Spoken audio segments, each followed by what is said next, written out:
Hey everybody, welcome back. It's Bucs UK TV. It's 2026. It's a new season. It's been a while since we've been away, but this is the sign of things to come. Episode 157. We've been going a while, but we've still got plenty of life in us yet. Jamie, you're joining me as one of our newer hosts, and guys out there in virtual watchland, you're going to get to see a lot more of Jamie. Jamie is a podcast extraordinaire and Bucs UK member. Maybe do a little introduction for us and tell us what you do when you're not waving a Peter bandana around. Yeah, I try and get that unique bandana look that nobody else has. But yeah, my name is Jamie. Been a member since, I don't even know, I should get my car Mm, 2017. mm. I'm always one of those, I always forget about the forum. So when the WhatsApp group came, I was like, yes, that's great. But I'm a teacher. That's what I do. I teach media and I teach esports as a career. But podcasting, I have podcasts that we used to do for American football. I'm a big wrestling fan, so I have a wrestling podcast and a film podcast as well. And I'm just happy to this is my first appearance on Bucs UK TV, so hopefully it goes well. You might have seen me around a few different people's podcasts helping out for Bucs UK, but hopefully you'll see a lot more of me over this coming season as we go to the Super Bowl. That's it. We can't say too much yet, but we've got some plans for podcasts this year, and there's going to be some exciting stuff coming. Wayne and Tom, both old hands at this. I guess I probably experienced hands is probably the better way to frame it. But welcome back, Well both. done. So this is our awards ceremony. If we could cut to our slides, because this is now super slick. Now we've got Jamie on board. Get a look at that. So I think the important thing is these are our end of season awards, and of course they are voted for by you, our members of the club. So these are looking back at the last year, and there's various categories. We'll go through who the nominees are. Jamie, Tom, and Wayne. Maybe you can remember who you voted for, but this is kind of the results now. So this is our big Oscar, Grammy, Emmy type moment. So without any further ado, cheesy animation aside, offensive player of the year. We've only got the sort of up to 4 nominees, but obviously there were lots and lots of votes. This was quite a hard one to call in many ways.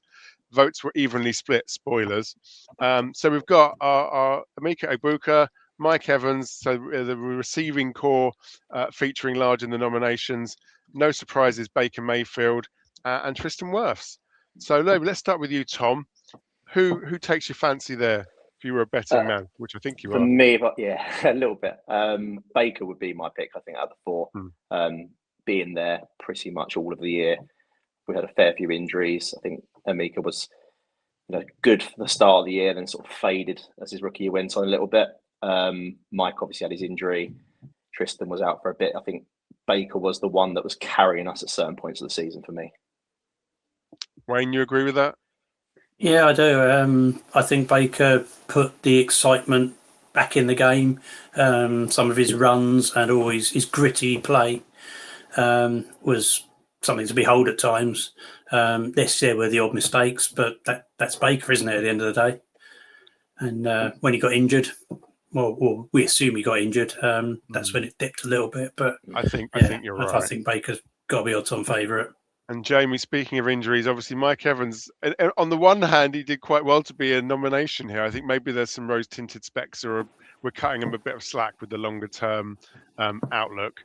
Do you think he deserves to be here? Or we just cross because he's left? I think so that was the thing I was going to say, is like, do we even talk about Mike Evans at the moment? It's too still traumatic. A bit fresh. It's still a bit raw. I thought it was a bit crazy for him to be in this nomination, but Mike Evans, I think, like you said, that rose-tinted glasses, you look at the past seasons, you look at the numbers that he's had, I think it was just kind of one of those things. Godwin was unreal until he got injured. He was top of the receiving yards until he got injured, and in about week 6. So I think Godwin was a little bit better than Mike Evans this season up until his injury.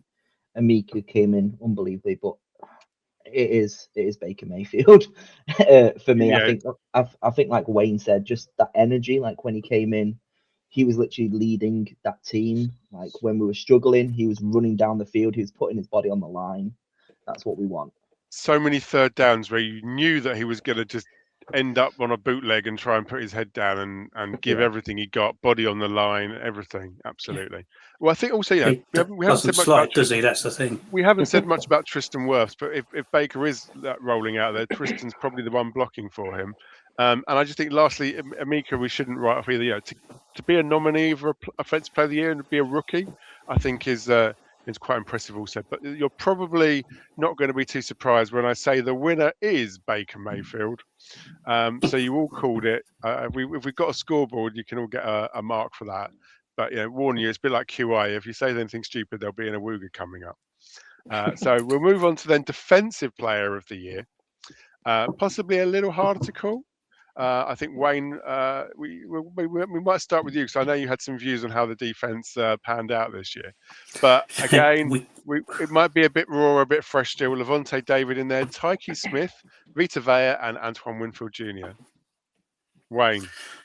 My first comment is going to be we had a defense. No, I think there were bright spots. There were certainly some really bright spots, but the level of play dropped off badly last year, and I think the holes in our scheme became very obvious. Levante, he kept plugging away. I think he lost a step or two, but he kept going, and now he's not going to be in it next year. Vita Vea was the rock in the middle of the line. Always fun to watch. Antoine didn't seem to do quite as much this year. Same with Tyke, I think. Anyone in the secondary, I think, was a bit of a letdown this year. It's hard. I think Antoine. I think it's hard to know you never know exactly what plays people are calling on either side of the ball, but it felt like the ball didn't go to Winfield's way quite a lot of the time. Jamie, I mean, my personal view is Levante David losing a couple of steps, he'd still be in my starting 11 just because of the experience and the wile that he brings. Yeah, I mean, he's an unbelievable player, isn't he? Like, if they somehow get past Vita Vea, you've got Levante David coming straight for you. So I think, like I said, he is just an unbelievable player. I think for me, I think Vita Vea was my pick. I think Vita just being that person there just to stop everything. Yeah, Vita Vea for me, but Levante he's a legend, isn't he? Like, either of them two I'm fine with. I agree with Wayne though. I think the secondary was just a bit questionable this season, unfortunately. Tom, do we have another consensus vote here? I think I voted for Tyke Smith, if I remember rightly. I think there were games where he stood out, and I think there were very, very few games where we had a defensive player who stood out. And I think Tyke had games. I think I constantly said in the group chat that he has that dog in him. He would just fly around and hit people. And yes, our secondary wasn't as good, but I think he stood out for me.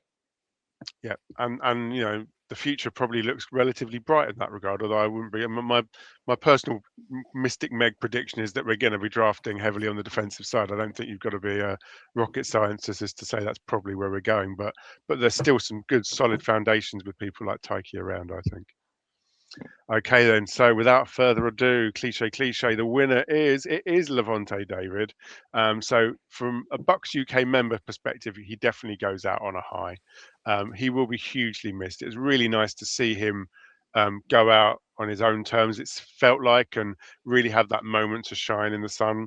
And I guess also done at the point in time in the year where there's no doubt, so players and coaches can plan accordingly. So Levante, you are a legend. Not just a Bucs legend, but an NFL legend. I think we definitely look forward to seeing that mustard yellow jacket coming your way at some point. I just want to reiterate as well, like these votes were done way before we knew he was retiring as well. It's not a pity vote. No, like, 100%. He deserved it. Yes. This was about February, January time. You That's put right. these surveys out. Day after the Super Bowl. That's Yeah. right. It came in. So lineman of the year, this is O-line or D-line, and this is normally because other than what we might now refer to as the Tristan Wirfs and Vita Vea factor, back in the day when we did these awards, linemen very rarely got any love. So it felt like the people in the trenches on either side of the ball should probably try and get a recognition. So we've got literally stalwart William Golston, Yaya Diaby, Vita Vea, and Tristan Wirfs. So a mixture of both sides of the balls. Tom, what's your take on them? I think it's between Vita and Tristan. I'd be surprised if Yaya or Golston got enough votes to win it. I think, yeah, Vita's, as Jamie said, he's the rock in the middle. He's the one that, stops it. The reason our run defense has been so good for so many years is mainly because he's in the middle and you can't get past him. But Tristan, obviously on the other side of the ball, just helps massively. When he gets hurt, you see the difference. It's huge. And Jamie, you've already alluded to the importance of Vita. And there's many ways. There's often one play that defines a player. We've all got that image of John Lynch saying Suggo Seamer in Super Bowl 37, and Vita Vea losing a tooth for me is kind of shows what he was willing to put on the line. But that was a while ago now. But he's still at the top of his game. Yeah, I mean, arguably he's one of the best in that position in the whole of the NFL, and I think, like I said, just having him there solidifies that. You get a few edge rushers, you get a few kind of defensive weapons in this draft. And then we look at, obviously we did have Tom Brady when we won the Super Bowl last time, but we look at the 2003 Super Bowl, we had Warren Sapp. Defense wins championships. We are a defensive team. You have Vita Vea, build around him, and it'll be beautiful. The future's bright. The future's Vita. Yeah. I like that. Wayne, do you concur? Well, yes. But I think he's got to go to Tristan. Who can never forget him backpedaling into the end zone and catching that pass? Legend. Let's see. Well, the winner indeed is Tristan Wirfs. And, I think there aren't enough plaudits for Tristan. He's so often literally out on an island. I know it's a cliche, but he really is a sort of one-man band. And he's also shown how versatile he is, I think, in terms of flexing, what's being asked of him and where he's being asked to play and what he's being asked to do. So, he's definitely not a one-trick pony. He's not just like a ball rush or anything like that sort of equivalent. He's very versatile. So, Special Teams Player of the Year, warning, only 2 nominees in this category. Not least because obviously there are fewer players on special teams, but I think it's hard to say. On the one hand, Chase has been very successful in recent years, but Cameron Johnson was an interesting choice. Wayne, am I right? Did you vote for Cameron? I can't remember. No, I voted for Chase. Yeah, but what do you think of Cameron? Yeah. He wasn't necessarily a performer all year long, but he did flash. Oh yeah, no, we had some absolutely fantastic returns at points, and then we had some absolutely appalling returns where they just seemed to run straight into the middle of the field and straight into the opposition. The special teams, certainly the returns really were. Well, you can see how bad it was that they chose to kick it out for a touchback all year rather than risk a return. So, but no, I went with Chase. I thought he did some absolutely fantastic punting this year. Well, we'll see with the rule changes about if they ever decide what line they are ever going to spot the ball on after kickoffs and things. Well, we might see how that pans out. Jamie, do you think this is as obvious as it looks for everybody else? Yeah, I mean, how many game balls did he win this year? I mean, if we want to look at that, I think he saved us in so many of the games. Just big Chase. I think he had a bit of a questionable start. I think I had him in fantasy and he was like getting 0 points and minus points. I was like, what is happening here? I dropped him and then all of a sudden that luck happened. Then he just started being good. So I'm sorry for weeks 1 to 3 because I had him in my fantasy team. Should be thank you for dropping him. Yeah, so you're welcome. And then, like I said, he then became one of the strongest kickers in the NFL. Like, he got the record, didn't he? That massive kick as well. I mean, Tom, it felt like it was a weird year for kickers, didn't it? Yeah, there was a lot of kickers, and like obviously after we played Atlanta and Coup and stuff like that. And, yeah, it was a weird year all year. There were lots of kickers sort of toing and throwing, but yeah, Chase, or as we called him, McLaughlin, was just so for most of the year really, really good. But I did think Cameron gave us something this year that we haven't had for a long time with the kick returns. He gave us the excitement that we could have something go back for a big return, which was nice. Yeah, I agree. So there's probably no surprise that Chase, I think at some point we're going to have to probably name this award after him because it's been a few years now where he's as accurate in these award ceremonies as he is kicking the ball. So then we're on to Rookie of the Year, often a harder one to call. So our nominees, Emeka Egbuka, Tez Johnson and Jacob Parrish. Jamie, let's start with you. Any surprises there, or was that who you expected to see? I think it's pretty expected. I think similar to the special teams, that I think this is probably going to be a standout person who's going to be winning this after coming into it. But Tez Johnson, I mean, he had that iconic moment with the MVP chant, obviously, when he got his touchdown. Tez MVP Johnson, but I mean, Emeka Egbuka, or however Gronkowski wants to call him. Unbelievable season, just coming in, like looking at Mike Evans, Chris Godwin. A lot of people questioning why we picked him in that first round, and he's just proven why. With Mike Evans gone now, he's got that chance to be wide receiver one. We're hoping him going to be a good year, and he's going to build upon it. It's a maker for me. Tom, agreed? Yeah, I think from the start it has to be Emeka. But yeah, I think Tez back end of the year massively came on. It was like McMillan the year before, where the back end of the year he sort of stood out. But I think, yeah, for how good he was for the first half, just up to the first half, Egbuka has to get this, I think. And Wayne, as Jamie said, to have two receivers here, it shows that the future is hopefully post Mike not looking quite so bad. Yeah, I hope so. We seem to have a good receiving core, because when Mike went down and Chris went down, we didn't really lose a beat until we stopped calling pass plays. Certainly on the first 5 or 6 games, Emeka was hands down the favourite. He was unbelievable. But then when Mike went down and he became the only receiver, I think his inexperience started to show. But yeah, it's a difficult one to call, isn't it? It is. Well, I won't keep you on tenterhooks. The winner is indeed Emeka Egbuka. And I think, we talked about Godwin as well. I think in any other team, both Emeka and Godwin are wide receiver one, although you could argue about where they're actually playing X, Y, Z, etc.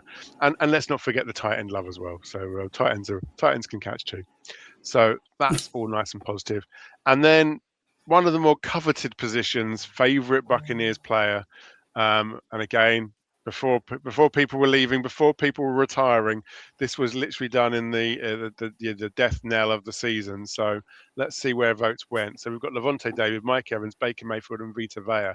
I mean, they're my favourite Buccaneers players. Tom, it's like trying to choose your favourite son, isn't it? Yeah, it is. I think if I remember rightly, I voted Baker in this. Just because he's got that chip on his shoulder, and I love that in any sport I watch. I love the player who is happy to take the team, put it on his back, and carry them. And I just love that. What he's gone through in his career, having been not good enough, and then to become what he's become. Back end of last season was a bit more tricky for him with what we assume was a bit of an injury, but yeah, he was still out there as much as he could be, and still trying to do what he does. So for me, it's Baker. Wayne? It's exactly the same as what you said. They are everyone's favourites, I think. I voted for Mike. I think he's such a part of the community, and the fans love him because of it. He's always giving back. He strikes me as an all-round really nice guy. I just never to the got point given that we one of his don't mind balls. him walking out the door. If I'm being really honest, and we're going to get into it, good luck to him. He's entitled to go and get a payday. He's entitled to go and want to compete. I don't mind that. He's put in, he's so many years of reorganising his contract and taking less money than he could have got somewhere else. That got him a ring and the rest of the team a ring and the fans a ring. So I don't begrudge that. Jamie, it's sadness rather than anger, isn't it? Yeah, I agree. Yeah, Jamie, could we make the case for Levante or Vita? I mean, like I said, they did win. I mean, Levante, obviously, again, a legend for Buccaneers. He is such a great player. Obviously, won. Was it defensive he won? It was defensive he won, wasn't it? Yeah. My pick isn't on there, unfortunately. I'm a big running back guy. I think I went for Bucky Irving. I think, again, he's great. We didn't have the best running season, unfortunately, but I was a big Rashad White fan. Unfortunately, he's gone now as well. But Bucky was probably my pick. But I think, as I alluded to earlier, Baker Mayfield this season, those third down plays, just getting up, doing the whole. that, getting in people's faces while he was injured as well. Like, he took that big knock. It looked like he was rolling on his ankle. Then somebody said something. He got straight back up and in their face. So I think Baker Mayfield, just everything. He made it exciting this year. He made us want to watch. You never knew what was going to happen. You're It's right. Baker. Yeah. It's the energy feeds off of that, and it Yeah. energizes the team, energizes the fans, and it can really be a game changer, literally. So the winner in this event is Mike Evans. So fitting a swan song. Thank you, Mike, for everything you've done for so many years. And there's no hate here. We hope you succeed, just not against the Bucs. We'll see how we get on. Which then takes us to NFL Player of the Year. Not often do we take our gaze away from the Buccaneers, but apparently there are some other games going on a Sunday. And you can see we've got Miles, Drake, Justin, and Matthew here. Is that a surprising list for you, Jamie? Yeah, again, my favourite's not on here. What's happened? Mm. I don't know. Like, when we started struggling throughout the season, I was kind of like, who do I enjoy watching? And it was the Bills and James Cook for me. Again, I'm a running back guy. I love running backs. And James Cook saved my fantasy season. I just enjoyed watching him and Josh Allen running that Bills offense. Unfortunately, against us in Leeds as well, which wasn't fun to watch at that time. But I think just like Jackson Smith and Jigba has been amazing. Jake May has been really good. But I think Myles Garrett was just unbelievable. That's the edge rushers that we want in Bucs. Like, he just looked like a proper Bucs defense, just going down, and he's just been unbelievable. So Myles Garrett will be my pick for that. Yeah, Myles reminds me of a former Buc, sort of Ndamukong Suh, I think. Tom, do you think can it possibly go to a defensive player, or is it always the offense that people focus on? I think fantasy football probably means it's going to go to an offensive player, because I think when people think of their favourite player, they pick someone who's won them their fantasy league or has done very well for them in fantasy. So if I was having a bet on this, I would probably say Jackson Smith and Jigba. But I think what Drake May's done this year has been unbelievable for the Pats to get them back to a Super Bowl. He's done unbelievably well, and I think Vrabel has a big hand in that. But he's for a very inexperienced quarterback at this level, I think he's done amazingly well. Drake May, I think I voted for him this year. And Wayne, in terms of the battle of age or beauty, different ends of the spectrum, Drake May and Matthew Stafford giving you whatever choices you might want. How would you call it? If I had the choice of those, I'd probably go with Matthew Stafford, but probably because I'm not a very big Patriots fan. It's always good to see one of the old boys stick it in there and keeping going, isn't it? Yeah. Elastic band for a shoulder at this point, but yeah, 100%. And we all hope that it was going to be the Patriots' time to suck for at least a decade. It's definitely their turn, and to see them bounce back and turn it around, I think is probably why Drake's there. He's been a big part of that, and there's got to be a point where it's no longer Bill Belichick, it's no longer that stable of QBs they've had over time with Drew and Tom, and the fact they can just keep landing on their feet. It shows there's something in there, isn't there? So, as much as it pains me to say it. Okay, so the winner is Drake May, which again, I mean, how could so many of you Bucs UK members bring yourself to vote for a Patriot? I think this is one of those categories where a couple of votes either way makes a big difference, because the voting in this one is really diffused because there's so many players to choose from, and so I think it does only take a couple of votes to swing this one. So well done, Drake. I think they're just looking in the future, saying that's our quarterback in 20 years. Just going to say that. I kind of, in a way, wish that to be true. We'll see. And then this is the Buccaneer of the Year. This is one of our most prestigious awards, named after Brian Ford, because he kept winning it every year, because Brian Ford, the Bucs Chief Operating Officer, does so much to help us at Bucs UK. And he's just such a brilliant guy. You've only got to see him shaving his hair off every year or giving people tours around the facilities in the stadium. He's amazing. So it got silly. We said we're going to name the award after you, Brian, but as a result, you can't win it. So instead, we have to give other people a chance. although three of the nominees are players, there's Gene Deckerhoff in there as well as Mike Levante and Baker, and so it doesn't have to be someone that's on the field. It can be someone that what it exemplifies to be a Buccaneer. And again, you can define that however you want. Beauty's in the eye of the voter. I think that's often why these players get nominated in this category. We've probably talked about Mike Levante and Baker, but Wayne, I mean, Gene is or has been the voice of the Buccaneers for as long as I can remember. Oh yes, definitely. I'm surprised there's any other nominees, to be honest. Obviously, he retired this year, and we wish him a long and very happy retirement. He's earned it. Yeah, who's ever going to forget him calling the games? It is the sound. You know. Again, we've all got, you go Joe, all start up the gut, whatever it is, you've got going, and there's so many memories where Gene is the one making it. Tom, has he got some big shoes for us to try and fill? Yeah, I think anyone that's been around that long and has been so iconic, it's going to be difficult to fill. I think if this had been voted for a bit later on, we might have seen Coach Moore on here as well. Yes, another guy that's been around for so long and just been part of the furniture. A great Bucs, book, really. by the way. If you want to pick up his book, it's really interesting. Yeah, I think I went with Levante just because I assumed it was going to be the end of Levante as well. But yeah, I think Gene as well. Either one of them would be very deserving. Jamie, is it too close to call? Yeah, I mean, like I said, they all, especially now we know, because again, this was way before Mike left, Levante retired. I think, as I've already said earlier on, Baker was the one that got me excited this season. Baker was doing everything that it means to be a Buccaneer this season, on the field anyway. But like I said, Gene, ever since I've been watching the NFL, all those years ago, like I said, he's the voice of the Buccaneers.